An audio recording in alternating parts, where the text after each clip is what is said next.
In a year defined by conflict and widening global divides, the Doha Forum returned with a renewed focus on dialogue, mediation, and long-term stability. And this year, a large contingent from the European Union was on hand, looking to strengthen ties with the Gulf Cooperation Council states.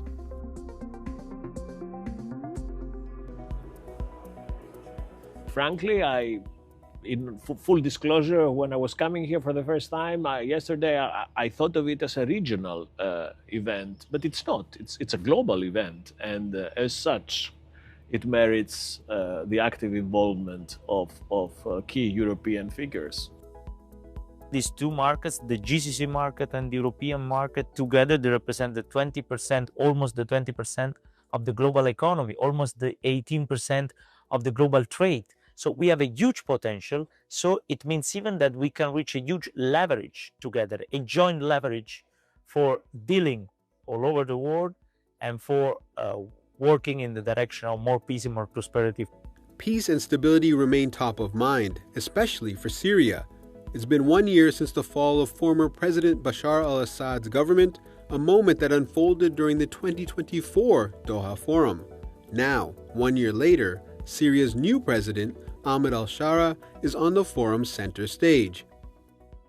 Not only Doha Forum, but the state of Qatar always promote for dialogue and for peace process. Always welcome the outcome of what happened during sessions, and Doha Forum always open for diverse voices and discussing the pressing issues around the world, aiming for good results out of those sessions.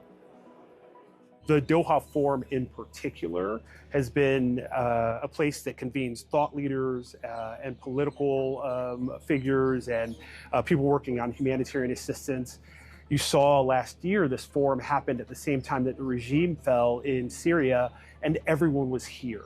The seeds of how you move forward in Syria happened here because everyone was at this forum. Still, experts say there's plenty of work left to be done. There is an incredible hunger for transition, for human rights protection, for truth on the part of the Syrian people. And there are changes. There is absolutely no doubt that this is not the same country as a year ago. For a start, we were there. And Amnesty has never been able to legally enter Syria until the fall of the Assad regime. Each year, the Doha Forum brings together heads of state, thought leaders, and experts to tackle the world's biggest problems. As the growing divide widens between the global north and south, this year's gathering seems more essential than ever.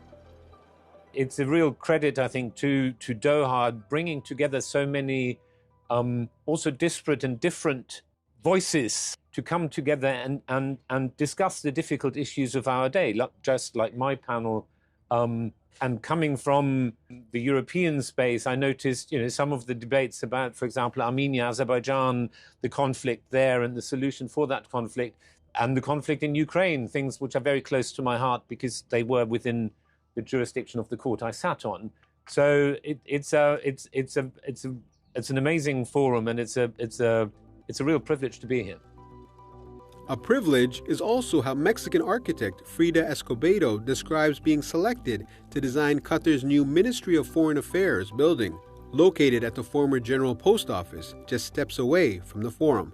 The idea was to think about all of the elements that are already present in the GPO that have a heritage.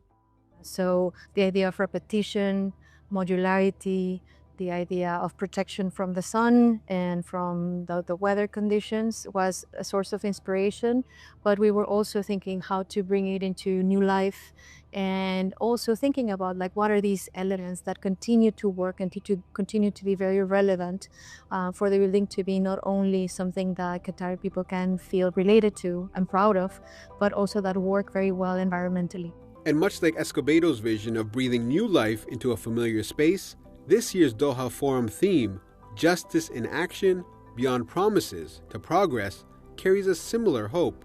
Ideas are a start, but it takes real effort and intention to turn them into meaningful change.